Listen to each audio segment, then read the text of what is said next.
This is Creative Banter, a creativity and philosophy-focused podcast. This episode, I'm joined by photographer Murray Livingston as we discuss a variety of topics surrounding the idea of poetic photography. We discuss the intersection of language and art, an idea which Murray is creating an ebook about, and whether it is important to think about such an idea while out in the field. We speak on photography as a meditative act, something which calms both body and soul, and briefly, how this concept relates to the flow state. Toward the end of the episode, we talk about finding an audience and the importance of building a platform around education. Let's dive right into it, shall we?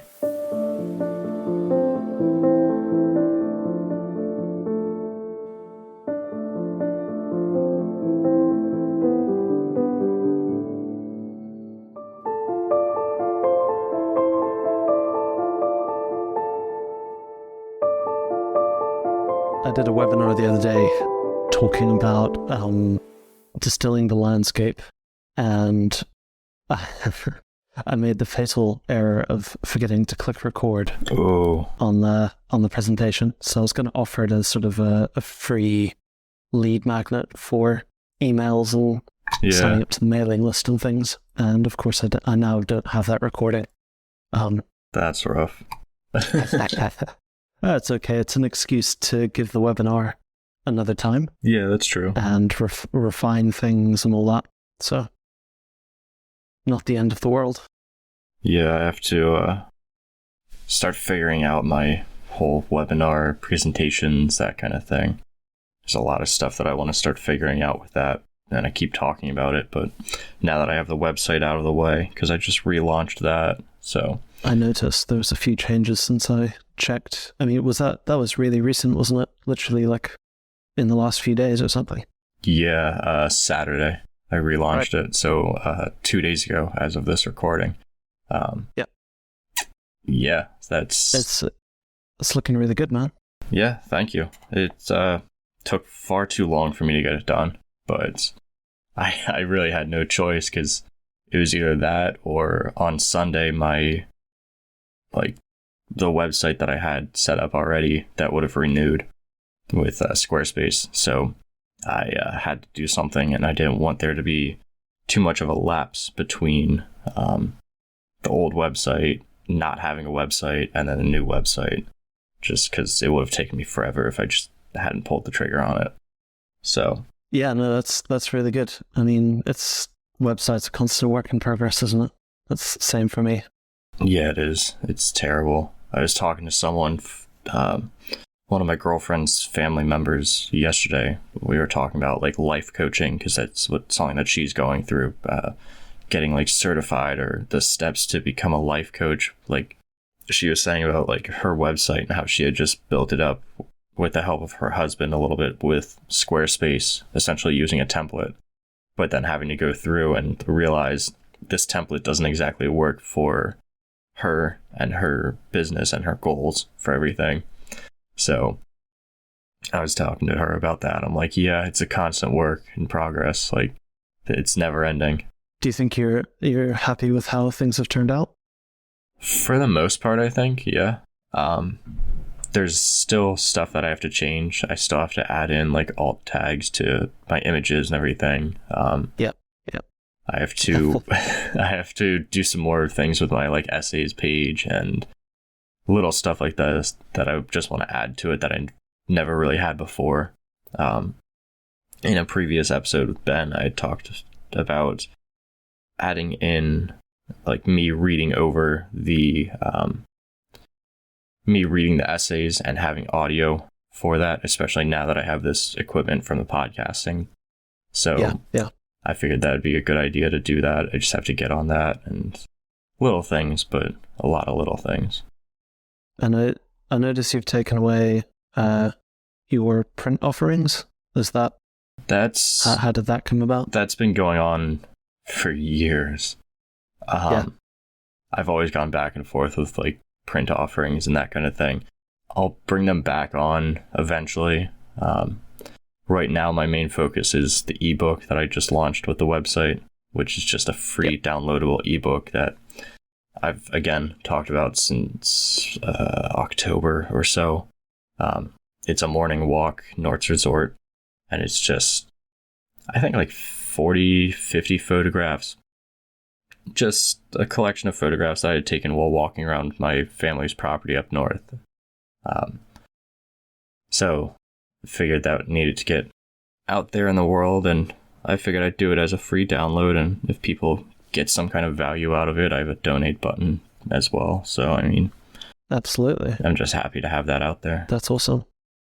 The ebook thing is really interesting. I did one last year, sort of more of an educational style about my creative process.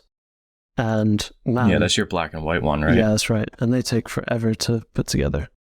I'm not sure how much text you've included along with the images, but yeah, I didn't do a whole lot of text with this one. Right. Just like an introductory, maybe 500-word introduction to it, and then it's just the images in chronological order of how I had taken them. But I know the difficulty of like trying to add in a bunch of text and make it look good, and going back and forth with all of that, because I've been working on a couple others that get worked on for a little bit and then die off, and then get worked on for a little bit and then die off. I think we might have actually touched on the idea of the project back when we did our first recording. Yeah, it's likely. Because I'm looking at the ebook now, and you reference Christmas Day, Bucks Pond Road by Tim Carpenter. So I do remember us talking about that. That's cool that you got that together. I'm going to have to sit with that and spend some time looking at those images.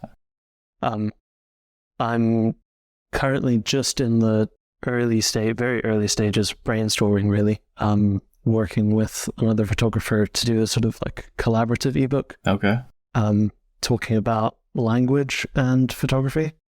So that's something that's going to be in the works, but I think it's going to be a bit of a longer term project to getting that together. What do you mean when you say language and photography? So both as it relates to composition, using things like phraseology from poems. So if you think of like the cadence or the rhythm of a poem, how can that be related or translated into how you compose a photograph? And then the guy that I'm going to work with has a whole bunch of his own ideas as well, which I think he studied he'd studied English at a master's level at university. So he's got loads and loads of references, and he's really well read in the area. Okay. But it should be interesting. Yeah, I don't think I've ever come across anything like that before. So it'd be cool to see. Yeah, I'll keep you up to date on how that comes along. But yeah, because I know a lot of people, like especially poetry and photography, tend to correlate. I know Michael Kenna in his collection Japan, it's nothing but haiku paired with his photographs, and it makes for a very interesting manner of going through that book and seeing the photographs in a different light when you have that pairing. And I know in my student teaching placement, my mentorship, they've been talking about, like the students themselves have been talking about within their photography or poetry club, about using my photography to pair with their poems in their magazine that they make. And I've always loved that idea of that pairing just can really add so much to both the photographs and the poems themselves, even if there's really not a one-on-one super clear correlation. Yeah, that's a good point. Another reference, I'm sure you may have watched them, is Alex Soth's YouTube videos, where he did a whole series about images and words. And yeah, I mean that's a must watch for anyone out there who's interested in this topic. And I'm actually not familiar with that. Okay. It's really, really good. And basically he touches on what you've just explained there, and how it's sort of a careful balance. Sometimes it can really enhance an image, and other times it's a distraction. And how do you find the balance of that in the context of a photo book? So whether it's, the size of the font, how much text to include with an image. So to go back to the Canon example, I think a haiku, obviously very short format, that makes for quite an interesting concept, because it's not going to overpower the images it's going to sort of support them. That's cool. I like the concept of poetic photography. I think a lot of people refer to expressive photography these days, and I've always leaned towards trying to call it poetic photography for some reason. Maybe it's something to do with this idea of sort of metaphors and the pairing of language and words with the images. Yeah. Again, I haven't really thought much into combining those past, obviously my articles and having photographs interspersed in my articles and that typical kind of thing. But thinking about when you're actually out in the field crafting an image and thinking about the rhythm of the composition and using more of literary or poetic terms to describe things, and then yeah, I'm not sure if it necessarily is something that is helpful to think about in that sort of immediate sense when you're out in the field. I don't know if it's something that you need to sort of develop to become instinctual. I guess what we're talking about a little bit here is sort of photography as a form of meditation, or maybe a connection to Zen philosophy, and how I've got a good quote here, sort of getting in the right mind of frame for creating, and the difference between a flow state and really thinking about something in literal terms. I guess it's difficult to find that flow state when you are coming back to analyzing your photographs or your compositions out in the field in real time. For me, I tend to sort of get into that flow state, and then if there are things that are rhythmic in the composition, they sort of come a bit more naturally. I don't know.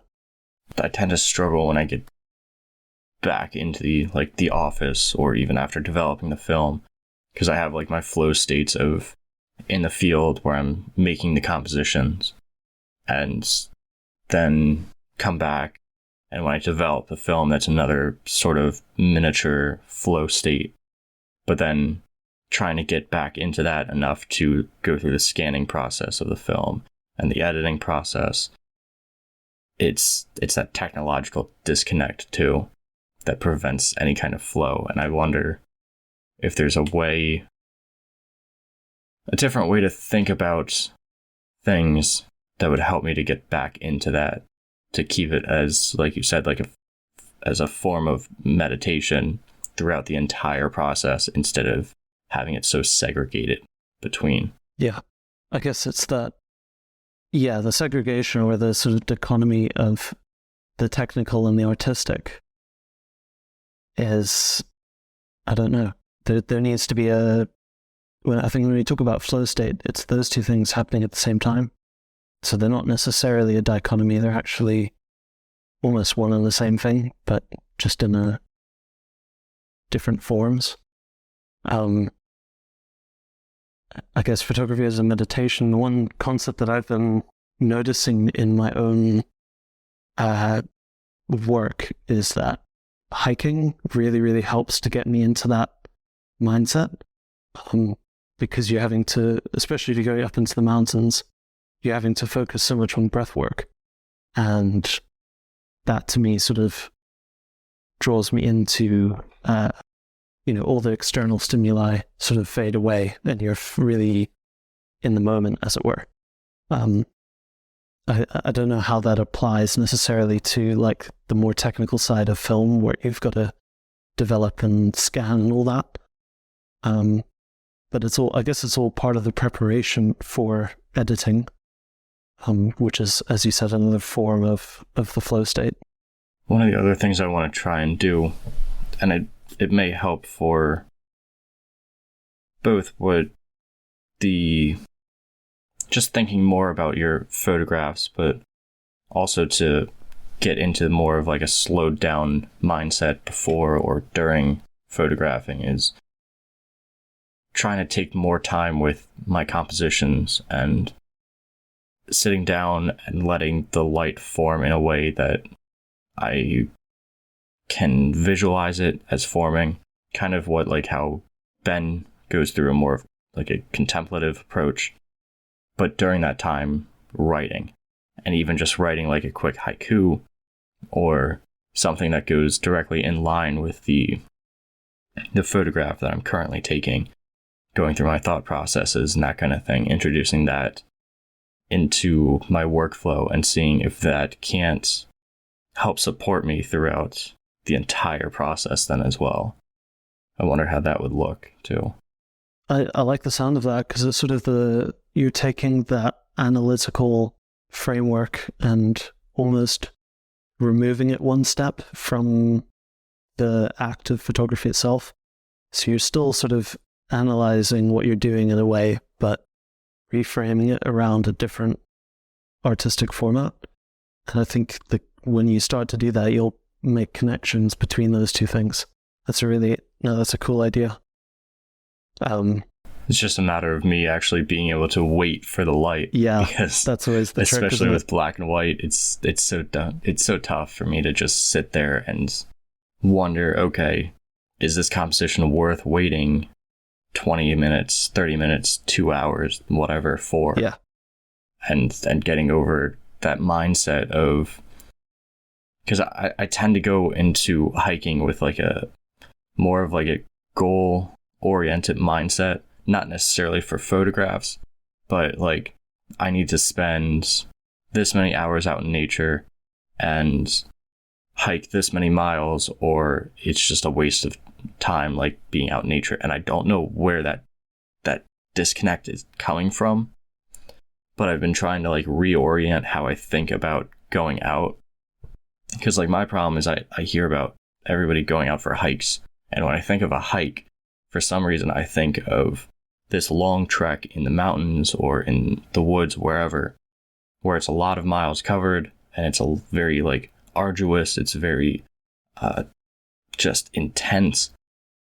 And then I look at what I do for the most part, and they're more like walks in the woods, which is fine. There's nothing wrong with either end, but getting over that disconnect and then realizing that even if I'm just sitting in the middle of the woods waiting for the light to shift for this composition, that there's nothing wrong with that. Yeah, absolutely. They are two very different things, I guess. From my personal perspective on hiking, I probably try to bring a bit of that calming walk in the woods attitude towards my hiking. And part of that is being able to go somewhere and wild camp out in nature. Because as soon as you do that, then you've set up camp and you tend to spend, whatever it is, the next 12 hours around camp. And you get a bit more time where you don't feel like you're moving through a place. You're spending time in a place. I don't know if maybe that would help if you're able to find somewhere around you where you can go and camp out for a night or two. Yeah, perhaps. It's more a matter of just finding the time, I suppose, than anything else. I think one of the bigger issues is over here in Pennsylvania, we don't necessarily have the ability to wild camp so much. It's like if it's not an established campground, you're really not supposed to be there. Like you have to pay for it, and then you have to try and like get reservations depending on where. And a lot of the places that I go to regularly don't have the camping infrastructure set up. It's not like well known and easy to go about it. So that's one of the big downsides of not having like, because over in the UK in that area, it's more of like all land is public land kind of thing, isn't it? Well, definitely up in Scotland. England and Wales is a bit different, but yeah. Okay. Yeah. yeah, we don't have anything like that, which good sides to it, bad sides to it, but not so great for wanting to go wild camp wherever in the woods.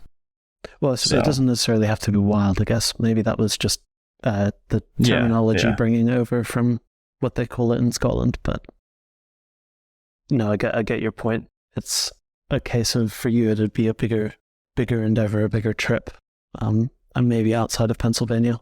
And I'll have that coming up in Acadia in a couple months, end of June. Oh, okay. I'll have that opportunity to do that, and I think I'll be there for about a week and a half or so.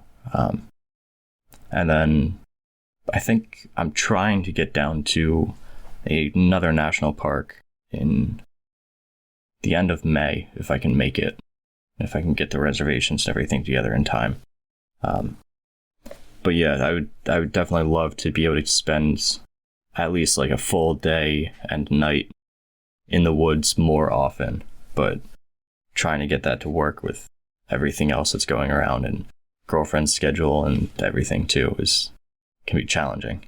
Yep. No, I completely get it. It's pretty much the same thing over here. You know, I was very fortunate to be able to spend close to 2 months on the road in the van. Sort of, what was it, February, March, and then now it's the same thing you were talking about, where there's a heck of a lot of post-processing and work and everything else, life, that I've got to get back to before you can get back out there again. Finding the balance of those things is often quite tricky. What was that trip all about? Or in the same way that Ben revisits places, that's sort of the approach that I've been trying to apply to my photography. So I went up to Scotland last year in winter, to Torridon and over to the Isle of Harris on the Outer Hebrides. Okay. So basically this year I was revisiting a lot of the same locations. Although saying that, actually in Torridon, for instance, I actually was there for 10 days and I didn't repeat a single hike that I've done before.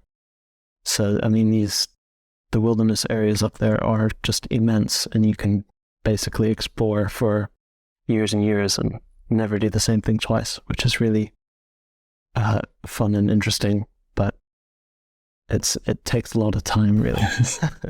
Especially in winter when you got to wait for good weather and all that sort of stuff.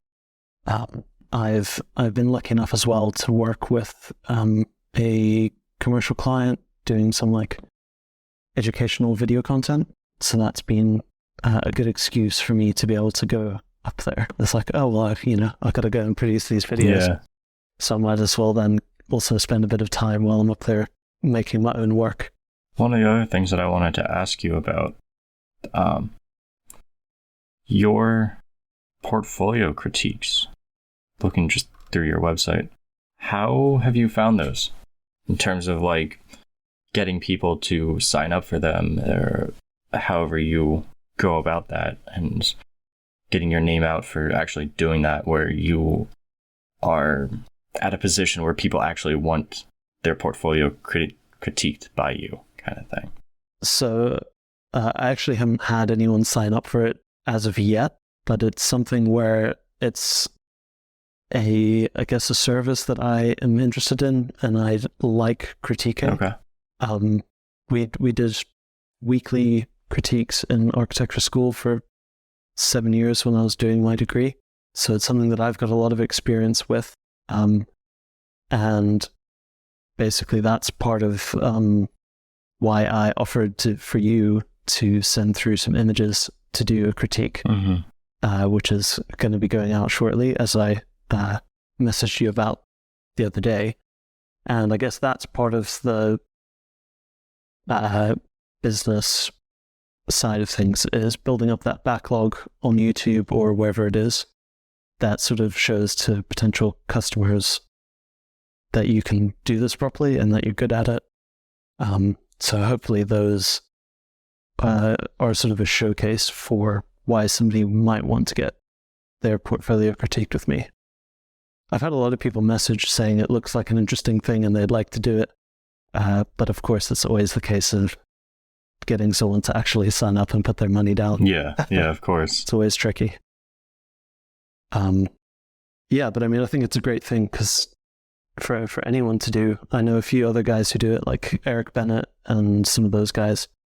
And especially, with social media and just the sort of emoji heart comments that you get, having a place where you can come for proper sort of in-depth critique and self-reflection is something that I thought, yeah, I'm quite good at that, and I'll provide a place where people can access that if they want to.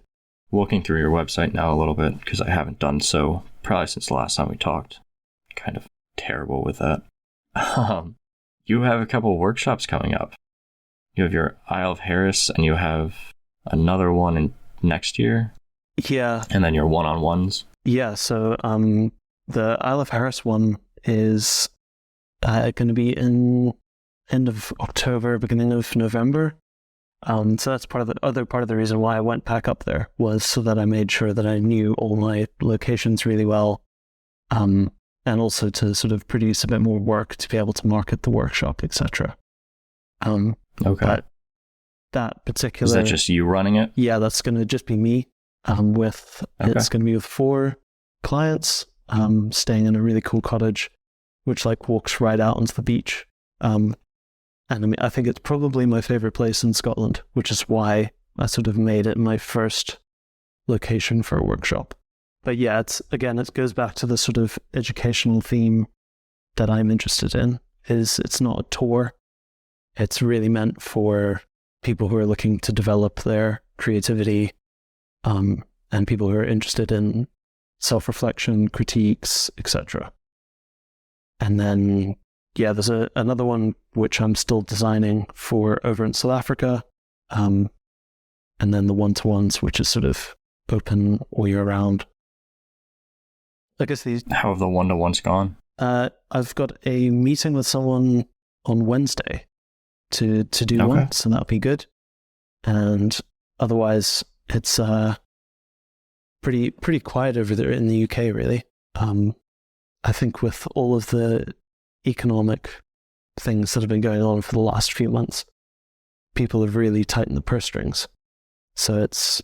Yeah, I'm sure. It was decent around sort of Christmas time. People had a bit of a relax and spend a bit of money. And then come New Year, it was just everything's all quiet on the Western Front. Yeah, that one-on-one workshops have interested me for a while, especially the one-on-one. But a matter of getting started with them and figuring out locations and all of the technical thing. I know one person, at least in my general area, he works with this company and they pretty much run the workshops on the technical side, and they hire him on. So obviously it's not as good of pay, but it might be worth it just to get FaceTime with potential clients and practice your skills, teaching and all that sort of stuff. Yeah. Yeah. That's definitely the upside to working with a company, is you don't have to worry about not only the business side, but kind of helps you to figure out, is this actually something that I want to do? Yeah. And all the logistics and insurance and... Yeah. Oh. Yeah. Like I said, I have an interest in it. I love teaching. I enjoy seeing that that recognition when somebody actually starts to really understand something and really get it. But at the same time, I'm all the business side of photography still is it very much so eludes me. And I'm I want to keep everything as simple as I can for as long as I can, because, I mean, why wouldn't I?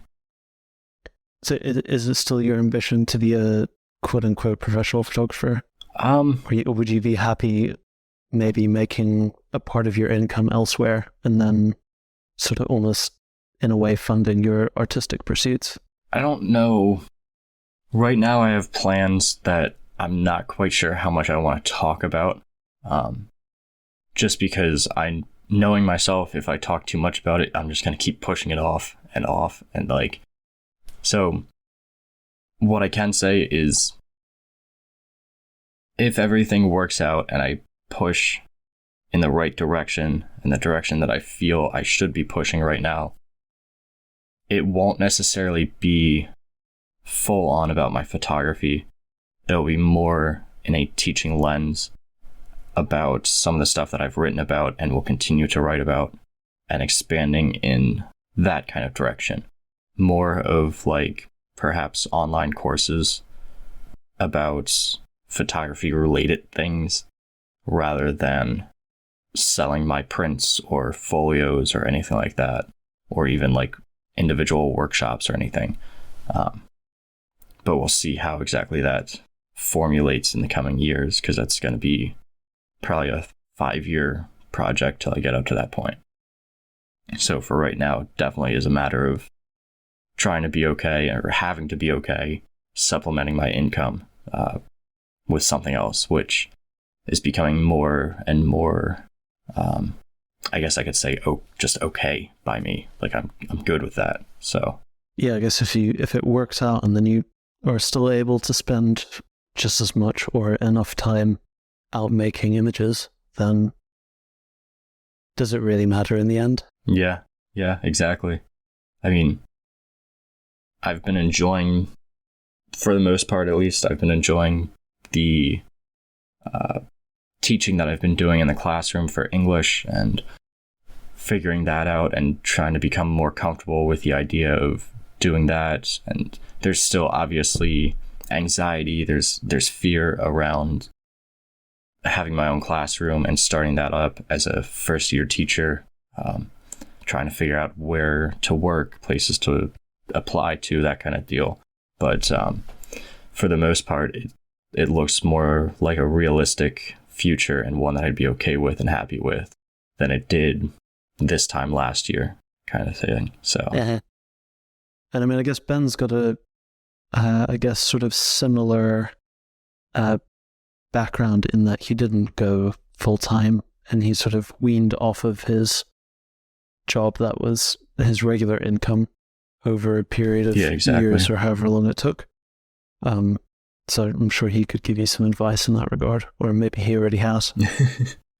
Yeah, I mean, it's tough. It's difficult when you want so badly to make something work, and then you are faced with the reality that it's going to be a very long slog to actually make this thing work, and having to face that reality that you are going to have to do some other kind of job or something else to supplement this income, because photography as a whole, everybody wants to be a photographer. Everybody wants to be a professional photographer, whatever exactly that means anymore, if anything at all. And trying to figure all that out is difficult, but I think you got the first step right, though, which is having a really long-term committed mindset. I think a lot of people after 6 months to a year probably give up. Mm-hmm. And being committed to it for 5+ years, as you've alluded to, is going to be what it takes, I think. Yeah. And I just finished reading a book, Company of One by Paul Jarvis. And that's pretty much where this budding idea came from, of how I want to progress things, and just coming to the realization that, like, it's going to take a while, but it's something that I am more excited about doing than I have been in years for photography, which is not at all something that I would have expected at any point in the past prior to having read through this book. So I mean, it sounds like it's quite a sort of different take on the traditional path that most people might take, i.e. the workshops and prints route, which is, I guess, a little bit where I'm heading. But at the same time, I've recently recommitted to uploading weekly to YouTube, which is sort of my new way of trying to build that audience and get your work seen. I had a really good chat with two guys that actually met up on the Isle of Harris. And they have been running workshops for like 15 or 20 years or something. Okay. So they agreed to have a little Zoom call with me and just mentor me a bit, answer any of my questions I might had. And that was really helpful, really interesting, insightful. But their number one tip was basically, you've got to get your work seen.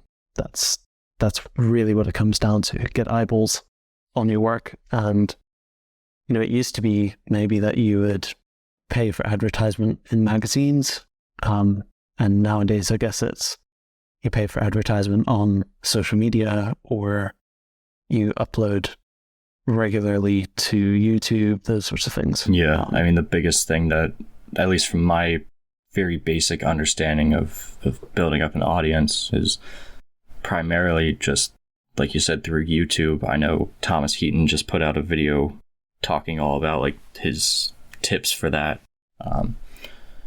but also like the idea of writing a blog or writing essays on your website each week or on a very regular basis to build up some kind of audience. Because in this book he was talking about the importance of helping to educate your audience, your potential clientele, however you want to whatever you want to call them, because that way, by educating them, you're giving them something for free, and they'll be more likely to buy from you, even if your rates are higher than competitors. And obviously, this is more like traditional commercial business thinking, or can more easily be applied to that, but can also work quite well with photography as well. Like if you're educating your potential customers about a photographic process or whatever, and then you release an ebook for $35 that talks about something that somebody else released an ebook for $24 on, you have that built-in audience that's more likely to want to support you at the higher price, or at least that's the idea. So yeah, because they've seen that you provide value, and that makes sense to me.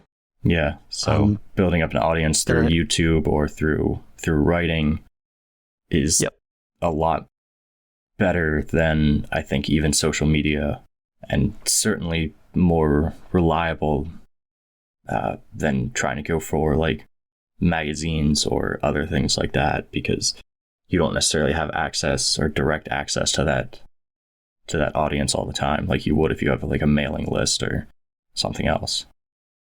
Yeah, I guess it's a tricky balance, because if you go, for instance, write for a magazine, it might not be something that you can do regularly, but the positive side of it is that you've got access to their audience, which might be potentially a lot larger than what you have access to at the moment. Yeah.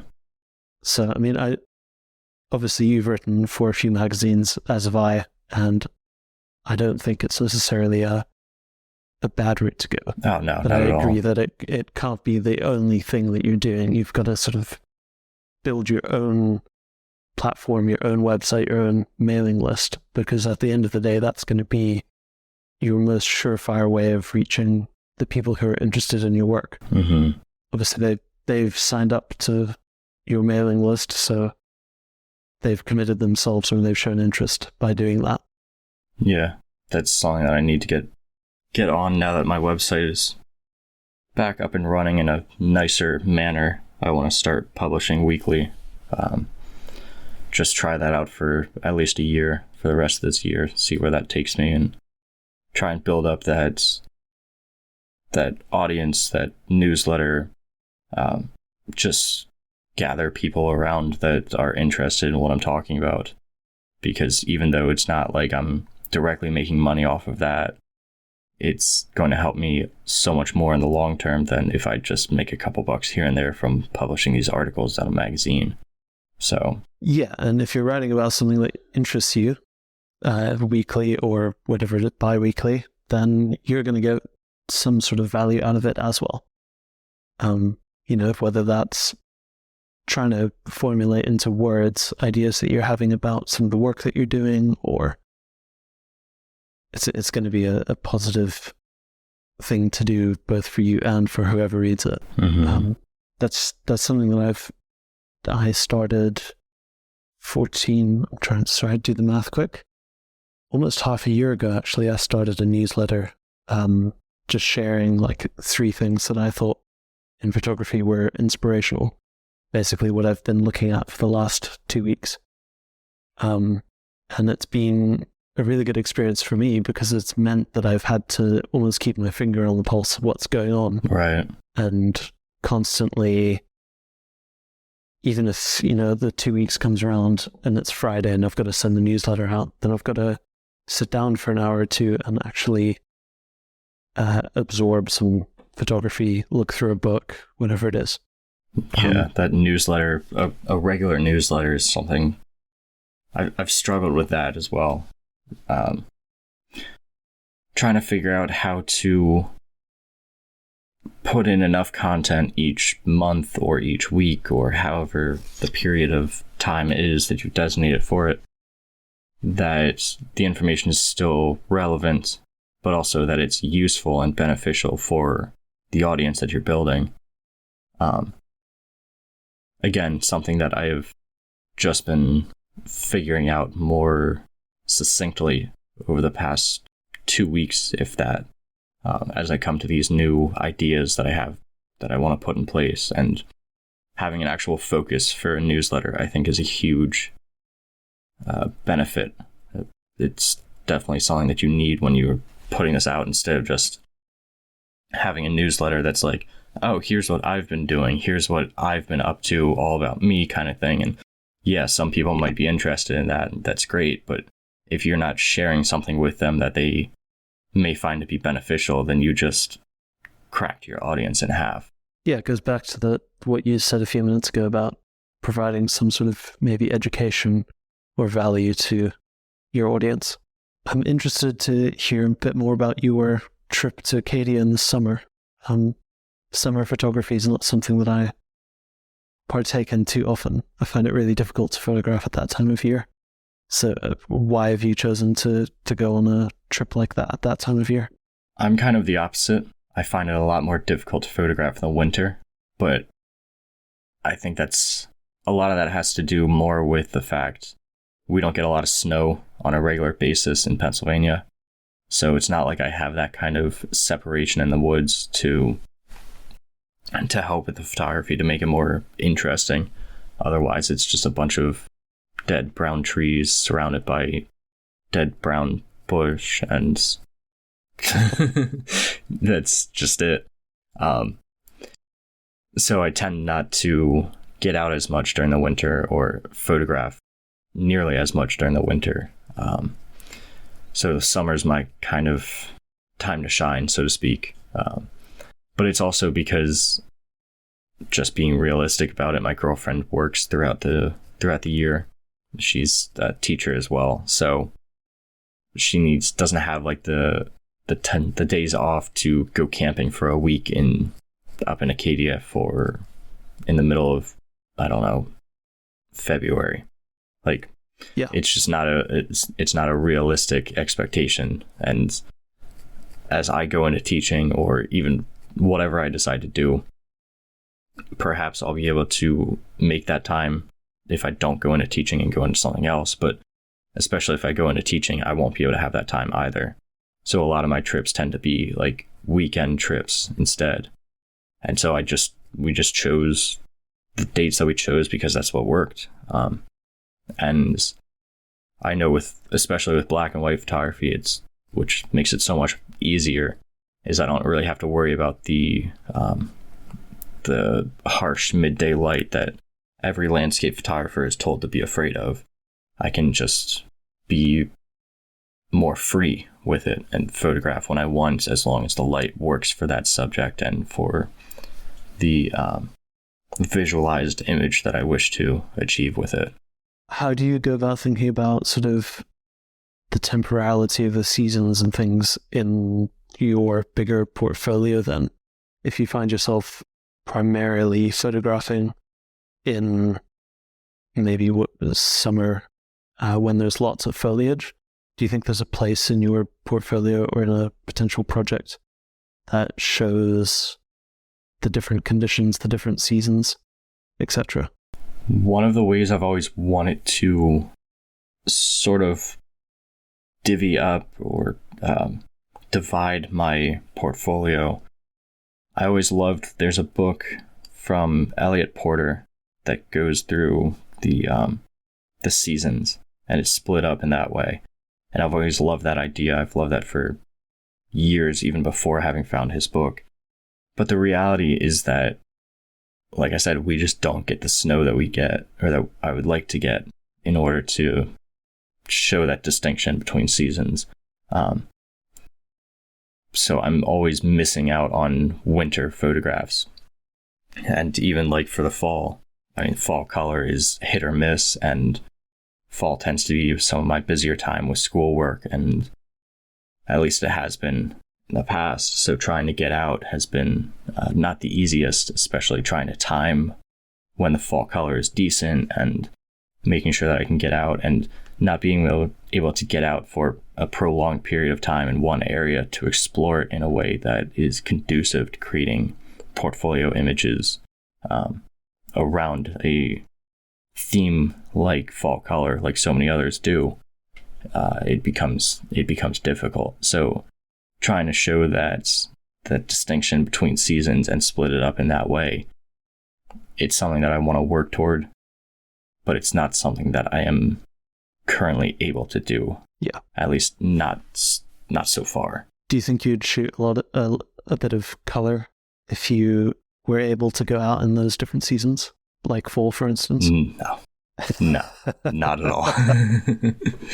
No.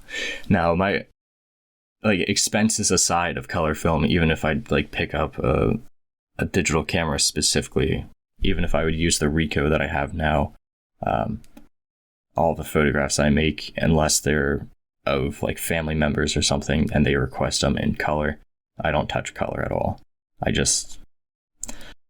I've never enjoyed it, and I don't think it's something that I ever really will enjoy doing. Just, there are enough color photographers, and I don't think there are quite enough black and white photographers anymore. I think we made that switch ever since digital. So no, it's an interesting perspective. One of the feedback points I got from those two guys who were giving me advice on running workshops was that I had too much black and white work. And basically, I mean, I understand their point, though, which is that in some ways, if, whatever it is, 90+% of people are shooting color, then by only having black and white work on your website, you're alienating potential clients who think that you can't demonstrate to them how to make a good color image as well. I mean, from a commercial standpoint, absolutely. That's can be detrimental to the workshops that you're trying to do, or to any of that sort of thing. You have to sort of find that audience. You either are losing out on potential clients for your workshops, or you really have to just dive into that black and white and say, I am a straight black and white photographer, and I don't touch color. If you want to learn black and white, you come to me. Yeah. And you really dive into that niche. Yeah, niche down hard. Yeah, exactly. Which is how I would go about it. But if you're more, I don't know, money oriented, or you want to help as many people as possible, and you are even half decent with color, then by all means go with both routes. It's just a matter of your own personal taste, I guess, and what your end goals are for it. Yeah, I think at this point, the way I see it is that it might be a commercial necessity to have some color work for the sake of demonstration to potential clients, workshop clients, or whoever it is. But in terms of the more artistic projects that I have in mind, whether that's books or portfolio sets, I think for the most part, those will still be purely black and white. So it's almost, you're using the color work to draw in clients and business, but then when you want to do some expressive or poetic photography, then that's when you're using black and white only. Yeah. Sort of maybe a middle ground. Yeah. Though I do wonder if you are demonstrating both color and black and white, and then you go ahead and you say, publish a monograph that's only black and white. I do wonder if you want to still have audience that's feeling like, oh, well, why didn't he do any color photographs in that? And questioning that route or that decision. Not necessarily a bad thing, but Yeah, no, that's a fair point. I guess it's the old thing of like deciding who you're making your work for. Mm-hmm. And if you, I mean, for me, I'd be pretty, what's the right word? If I was making for instance, a book and it was all black and white, I would be making that primarily for me. I'm not going to be making it for an audience or a client. Right. Yeah, if people see that and they think, oh, I wish there was some color photographs in there, then the book's not for them. Yeah, that's true.